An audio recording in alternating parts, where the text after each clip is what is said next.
군인에게 있어서 필요한 것은 정신력과 전투력입니다. 우리 남자 성도님들은 다 군대 한국에서 가서 경험이 있으시겠지만 훈련소에서 제대할 때까지 항상 강조하는 것이 무엇입니까?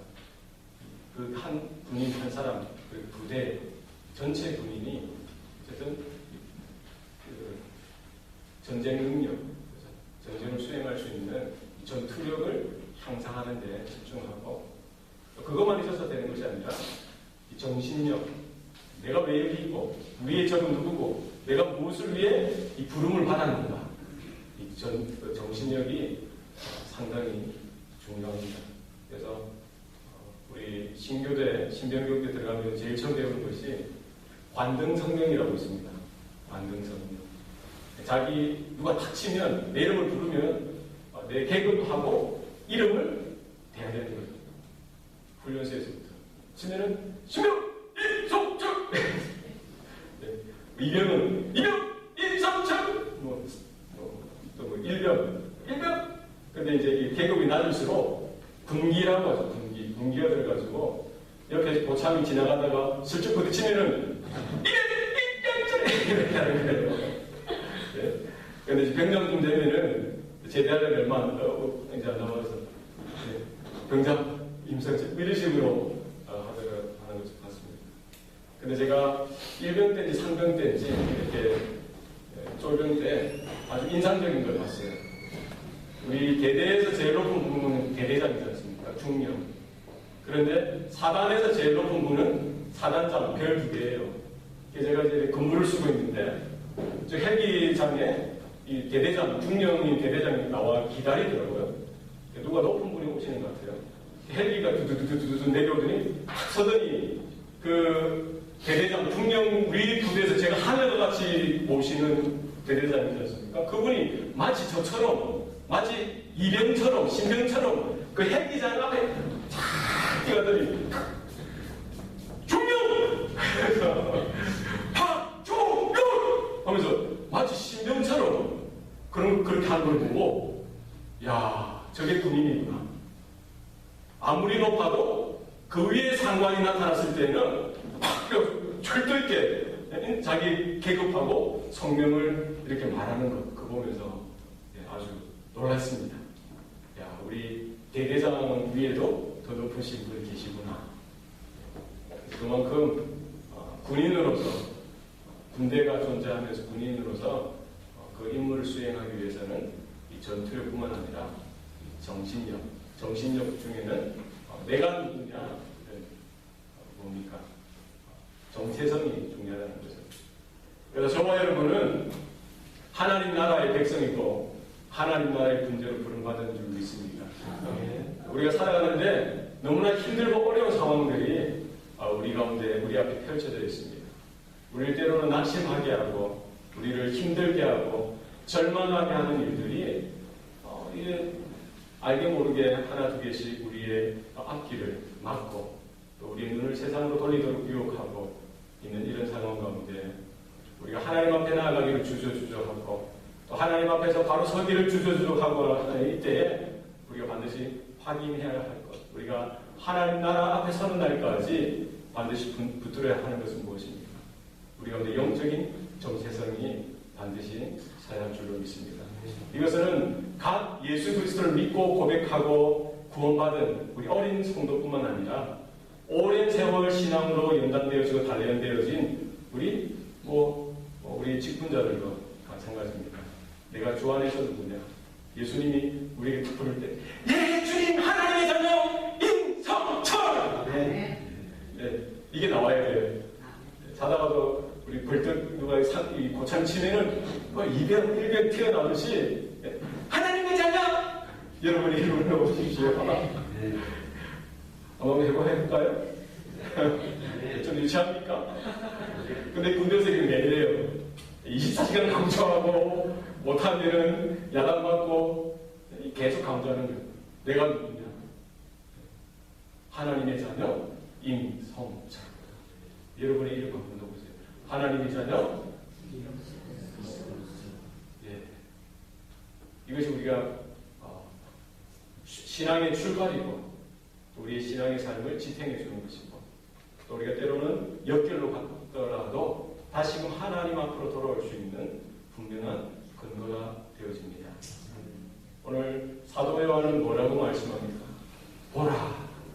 보라라고 이렇게 말씀합니다. 어디를 보라는 거예요?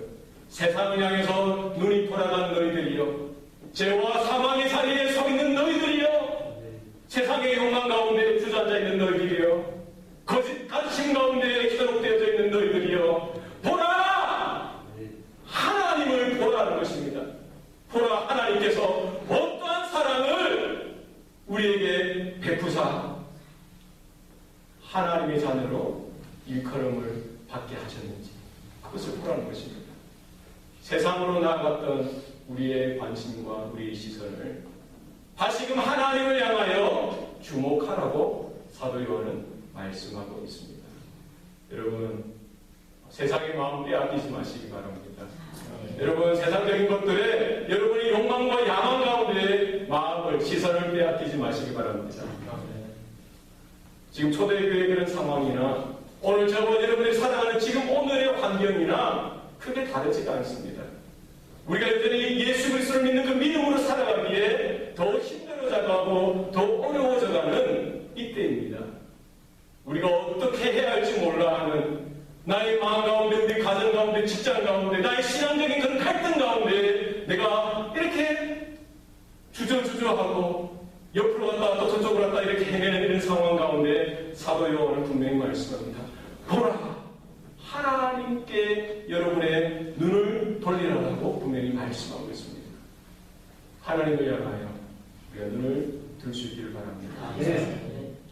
우리가 때로는 힘들고 넘어졌던 그 자리에서 하나님으로부터 한 걸음 두 걸음 더 떨어져가는, 멀어져가는 그 자리에서 다시 우리가 하나님께로 돌이킬 수 있는 그것은 바로 하나님을 향하여 우리의 시선을 다시 여는 것입니다.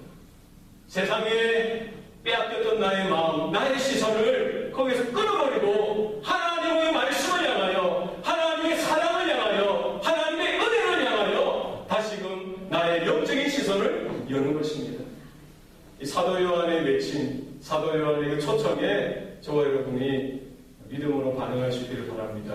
주님, 제가 하나님의 얼굴을 뵙기를 원합니다. 제가 하나님의 말씀을 바라보기를 원합니다. 제가 하나님의 그 사랑을 다시 한 번 더 바라보기를 원합니다. 하나님, 나의 막혔던 눈이 활짝 열려지게 하나님 붙들어 주시옵소서.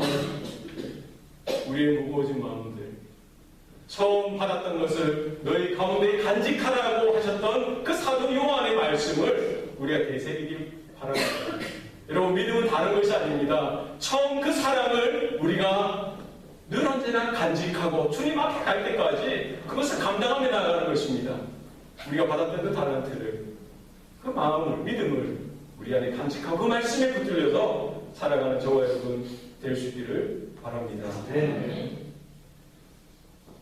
아버지께서 어떠한 사랑을 우리에게 베푸사 하나님의 자녀라 일컬음을 받게 하셨는가? 하나님께서 어떠한 사랑을 베풀어 주셨습니까? 얼마나 엄청난 사랑, 어떠한 사랑은 강조의 강조 아닙니까? 그래서 얼마나 엄청난 사랑, 얼마나 놀라운 사랑을 하나님께서 우리에게 베풀어 주셨는가? 하나님이 세상을 이처럼 사랑하사 누구를 주셨어요? 독생자를 주셨으니 누구든지 저를 믿는 자마다 멸망치 않고 영생을 얻게 하려 하십니다. 예수 그리스도 하나님의 독생자를 주셨는데 어디에 내어 주셨습니까? 저와 여러분이 죽어야 될 그 죄와 사망의 자리, 그 십자가 위에 아낌없이 내어 주셨습니다. 하나님의 독생자, 하나님의 어린 양 예수님을 여러분 한 사람 한 사람을 위해서 십자가에 그 죽음 앞에 사망 가운데 저주 가운데 아낌없이 내어 주실 정도로 저와 여러분 한 사람 한 사람을 하나님께서는 사랑하신다는 사실입니다. 우리는 그 아버지의 사랑을 마음에 날마다 깨닫고 또 체험하고 누릴 수 있는 저와 여러분이 되어야 합니다. 아브라함은 100세에 받은 이삭을 하나님께 번제로 제물로 드리라고 하는 그 음성 가운데 그는 어떻게 했습니까? 사실 성경에 많은 그의 내면적인 내용은 기록을 하지 않았습니다. 그는 아침 일찍이 일어나 준비를 해서 아이를 데리고 또 탄 동물의 그 장작을 싣고 아이를 그 이삭을 데리고 하나님께서 말씀하신 그 산으로 올라갔지요. 그 아브라함의 마음을 우리가 한번 생각해 볼 때에 우리는 누구의 마음을 깨달을 수가 있습니까? 하나님 아버지의 마음을 깨달을 수가 있습니다. 하나님께서 그 역사 가운데 아브라함을 통하여 바로 이것이 아버지의 마음이고 이것이 하나님의 마음인 것을 우리에게 나타내 주시고 보여주시는 것입니다. 어떠한 사랑을 우리에게 주셨는가? 그 사랑은 바로 그 예수님을 그 제물로 드리셔서 바로 저와 여러분을 하나님의 자녀로 삼으시는 은혜인 것을 우리는 기억하길 바랍니다. 하나님의 자녀라 일컬음을 받게 하셨다는 것입니다. 저와 여러분은 누구입니까? 나는 하나님의 자녀다.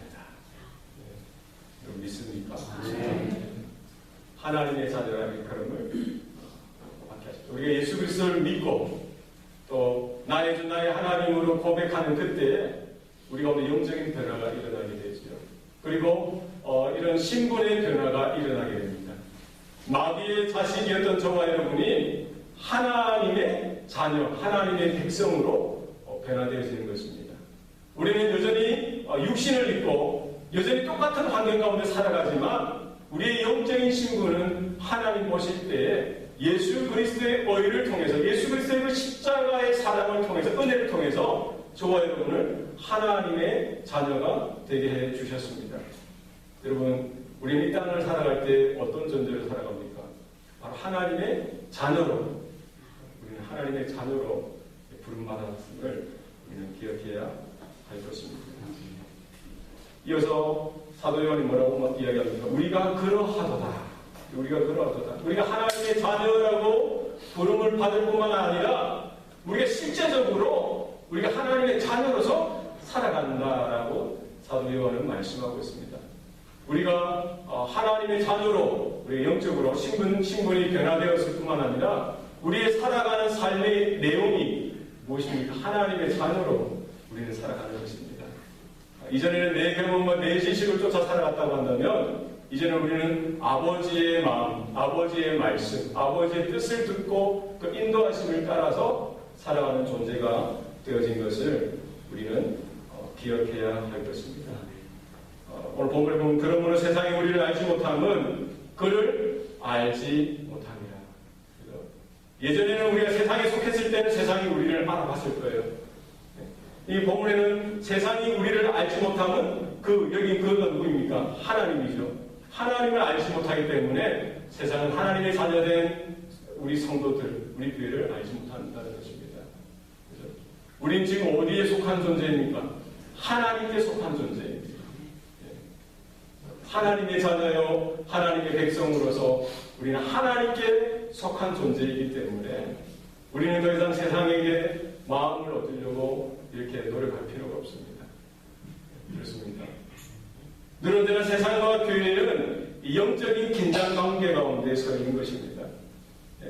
여러분 한국에서 보면은 교회에서 일어나는 크고 작은 문제들, 세상 언론이나 이런 데서 얼마나 많이 상처를 줍니까? 물론 인간이 모인 모임이기 때문에 왜 실수가 없고 잘못이 없겠습니까? 그러나 이런저런 것들로 인해서 결국 세상의 것들은 무엇입니까? 하나님을 공격하고 하나님의 교회를 부인하고 하나님의 사람들을 무너뜨리려고 하는 것입니다. 이 영적인 그런 긴장 가운데 있다라는 사실을 우리는 기억해야 합니다.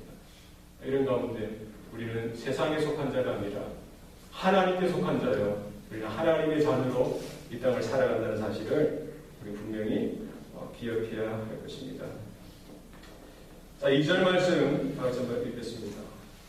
2절 말씀 시작. 사랑하는 자들아, 우리가 지금은 하나님의 자녀라. 장래에 어떻게 될지는 아직 나타나지 아니하였으나 그가 나타나시면 우리가 그와 같을 줄 아는 것은 그의 참모습 그대로 볼 것이기 때문이니. 자, 사도 요한은 뭐라고 말씀합니까? 우리가 지금은 하나님의 자녀라. 장래에 어떻게 될지는 아직 나타나지 아니하였다라고 되어 있죠. 그래서 중요한 것은 무엇입니까? 지금은 우리는 하나님의 자녀다. 지금. 그리고 이 뭐라고 해야 되십니까? 장래에 장차 어떻게 될지는 아직 나타나지 않았다는 것입니다. 이 말이 무엇입니까? 우리의 구원이 변화가 있다는 것이 아니라 우리는 이미 벌써 하나님의 자녀라는 것입니다. 이미 우리는 하나님의 자녀예요. 그런데 우리는 여전히 육신 가운데 거하기 때문에 연약한 가운데 때로는 유혹에 넘어지고 죄 가운데 넘어질 수 있지만 그럼에도 불구하고 우리는 하나님의 자녀라는 것입니다. 이 사실을 우리는 꼭 붙들어야 합니다. 아무리 우리가 세상 가운데 쉽게 흔들리고 하더라도 우리는 하나님의 자녀라는 것입니다. 그러나 장래에 어떻게 될건 신지는 아직 나타나지 않았지만 아직 그죠? 우리가 이 땅에서 성화를 이루어가고 우리가 주님 앞에 서게 되는 날, 주님께서 이 땅에 다시 오시는 날 영화가 이루어지죠. 영광스러운 몸으로 변화되어질 그때까지 아직은 그러니까 우리 영적인 우리 그 스테이터스는 무엇입니까? 이미 벌써 지금은 그리고 아직은 이 사이에 우리가 영적인 긴장 상태 가운데 있는 것입니다. 그죠? 저와 여러분은 이미 하나님의 자녀인 것을 여러분 믿으시기 바랍니다. 네. 그런데 우리는 때로는 넘어지고 또 유혹에 빠지고 이런저런 죄로 인하여 이렇게 쓰러질 때에도 우리는 지금은 하나님의 자녀라는 것입니다. 네. 사단은 이것을 공격하는 것이죠. 그죠? 야, 너는 우리의 연약한 모습을 계속 드러내는 것입니다. 그럼에도 불구하고 우리는 장차 그리스도의 장성한 분량에 이르기까지 자라나게 될 것이고 주님께서 다시 오시는 날 주님과 같은 모습으로 변화되어질 것임을 오늘 본문은 분명하게 말씀하고 있습니다. 나는 여전히 부족하고 우리는 여전히 부족하지만 주의 성령께서 우리를 강건하시고 새롭게 하시고 일어나게 하시고 이끌어 인도하여 주실 때에 장차 주님 앞에 서는 날 영광스러운 몸으로 우리가 변화되게 되는 줄 우리는 기억해야 합니다. 오늘 본문에 이어서 보시면 그가 나타나시면 여기서 그는 누구입니까? 예수님. 그죠? 그가 나타나시면 우리가 그와 같을 줄을 아는 것은 그가 나타나시면 이제 앞으로 곧 언젠가 시와 때는 모르지만 예수님께서 다시 나타나시면 예수님께서 재림하시면 어떤 일이 벌어집니까?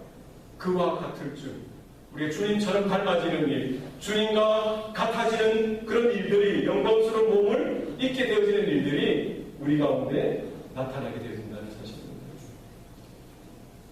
믿습니까?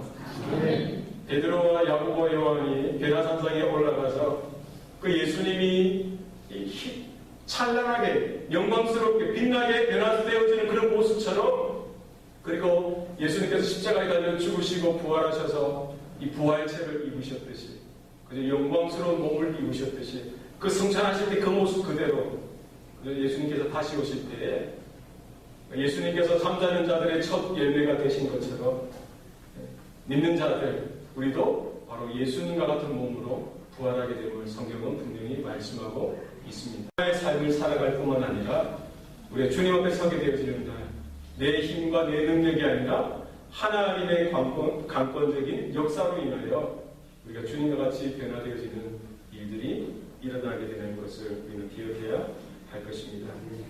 그래서 우리의 믿음 생활은 무엇입니까? 이미와 아직의 이런 영적인 긴장 관계 가운데 있다는 것입니다. 그래서 너희들이 선줄로 아느냐 넘어지지 않기 위해서 조심하라고 말씀하고 있습니다.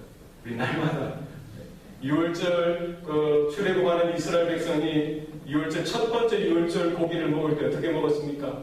서서 지팡이를 짚고 허리를 띠를 띠고 다 옷을 입고 나서 어제 서서 먹는 거예요. 왜요? 이제 우리는 거기에 애국 땅에 머물 인생이 아니라 어디를 건너니까 홍해를 건너서 이제 광야를 지나서 하나님의 약속하신 땅 가나안 땅으로 들어갈 존재이기 때문에 이 땅에 이 세상에 우리가 속한 자가 아니라 우리는 하나님 나라에 속한 자인 줄 알고 하나님께서 그들에게 서서 먹으라고 했어요. 오늘 저녁에 우리 서서 한번 먹어볼까요? 네, 허리를 띠고 이제 곧 천국을 향해서 믿음의 여정을 갈 그 모든 체계를 하고 나서 그 6월절 어린 양고기를 먹으라고 말씀하셨습니다. 네, 우리가 이 땅에 살면서 이것저것 쌓다 보면은 천국을 향한 우리의 관심과 마음이나 열정이 사그라들게 되실 수가 있는 것입니다. 주님 다시 오심을 우리가 사모할 수 있길 바랍니다. 마라나타 내 주여 어서 오시옵소서. 주님 오시는 이야기 하면은 아이고 좀 늦게 오셔야 될 텐데 이러지 마시고 우리가 주님 앞에 서는 날을 우리가 사모하고 또 사모하는 저와 여러분 되시길 바랍니다. 자, 3절 말씀 우리 같이 읽겠습니다. 시작. 주를 향하여 이 소망을 가진 자마다 그의 깨끗하심과 같이 자기를 깨끗하게 하느니라. 아멘. 주를 향하여 이 소망을 가진 자마다, 성도는 어떤 소망을 가진 자들입니까? 이 소망. 하나님의 자녀된 소망. 그래서 주를 향하여 이 소망을 가진 자마다, 우리 성도들은 어떤 소망이요? 이 소망은 종말론적인 소망이죠. 천국을 향한 소망입니다. 장차 주님께서 오실 것을 기다리고 소망하는, 기대하는 그런 소망인 것입니다. 뿐만 아니라 내가 주님 앞에 서게 되는 그날, 내가 영광스러운 몸으로 변화되어질 것, 주님과 같이 변화되어질 그것을 소망하고 기대하는 그 믿음, 그 소망을 말씀하고 있는 것입니다. 지금은 우리가 감기도 걸리고 원치 않는 질병으로 인해서 힘들어하고 아파하고 마음이 힘들고 어렵고 환경이 힘들고 어렵고 아파도 우리의 주님 앞에 서게 되는 그날에는 모든 것들이 변화해서 하나님의 기쁨이 되어지고 감사가 되어지고 하나님의 영원한 은혜를 누리는 자리로 우리가 나아가게 되는 줄 믿습니다. 이 부르심 앞에 우리가 날마다 믿음으로 달려나갈 때에 어떻게 해야 됩니까? 그의 깨끗하심과 같이 자기를 깨끗하게 하는 일들을 우리가 감당해야 합니다. 예수님께서 내가 거룩한 것 같이 너희도 거룩하여라 라고 말씀하셨습니다. 그래서 이 당시에 초대교회 영지주의자들의 그 거짓된 가르침에 현혹되지 말고 구원받았다고 해서 다 된 것이 아니라는 거죠. 영혼의 구원뿐만 아니라 육신의 전인격적인 구원을 하나님을 향하여 믿음으로 준비하며 나아가라고 말씀하고 있는 것입니다. 우리가 주님의 말씀 가운데 날마다 순종하여서 우리가 순종하고 또 순종하고 말씀을 따라 살아가는 그 삶 가운데 우리의 영적인 신앙인격이 날마다 성장하고 자라가고 이 땅에서도 우리가 주님을 닮아가는 일들이 일어날 뿐만 아니라 우리가 하나님 앞에 서게 되는 날 온전한 변화의 모습이 저와 여러분 가운데 나타나게 되는 줄 믿습니다. 이와 같은 소망이 우리 교회와 가정 가운데 우리 각 성도 개인 10년 가운데 날마다 있기를 바랍니다. 기도하시겠습니다. 살아계신 아버지 하나님, 사랑하는 주의 자녀들, 이 시간 하나님의 전으로 불러주시니 감사합니다. 우리 때로는 연약하고 부족하여서 세상의 유혹 가운데, 세상의 휘둘림 가운데 휘청거리며 넘어지며 쓰러질 때에도 다시금 아버지 하나님께 우리의 눈을 돌리게 하여 주시고 그 말씀에 우리가 귀를 기울이게 하여 주시고 하나님께 다시금 믿음으로 일어서서 달려갈 수 있도록 하나님 우리를 붙들어 주시옵소서. 마지막 날 거룩한 신부처럼 다시 오실 신랑 예수 그리스도를 우리가 기대하며 소망하며 믿음으로 맞이하기를 준비할 수 있도록 주님 도와주시옵소서. 우리 한 손에는 등불을 높이 들게 하여 주시고 정말 기름을 준비하고 믿음으로 간절히 사모하는 마음으로 그 주님을 사모하며 기다리며 맞이할 수 있는 은혜가 우리 사랑하는 성도들의 각 신년 가운데 삶 가운데 있게 도와주시옵소서. 하나님, 세상적인 것들로 인하여 우리 때로는 힘들어하고 어려워합니다. 하나님, 우리를 불쌍히 여겨주시고 하나님, 날마다 주님의 그 부르심 앞에 우리가 믿음으로 반응하게 하여 주시고 우리가 믿음의 삶을, 믿음의 경주를 끝까지 감당할 수 있도록 도와주시옵소서. 우리가 하나님의 자녀인 것을, 하나님의 그 어떠한 사랑으로 인하여 우리가 이 자리에 서게 되어진 것을 깨닫게 하여 주시고 우리뿐만 아니라 우리에게 맡겨진 그 잃어버린 영혼들을 향하여 하나님의 마음을 가지고 그들에게도 그 사랑을 전하고 그 복음의 구원을 증거할 수 있도록 하나님 우리를 사용하여 주시옵소서. 모든 것 감사드리고 예수님 이름으로 기도합니다.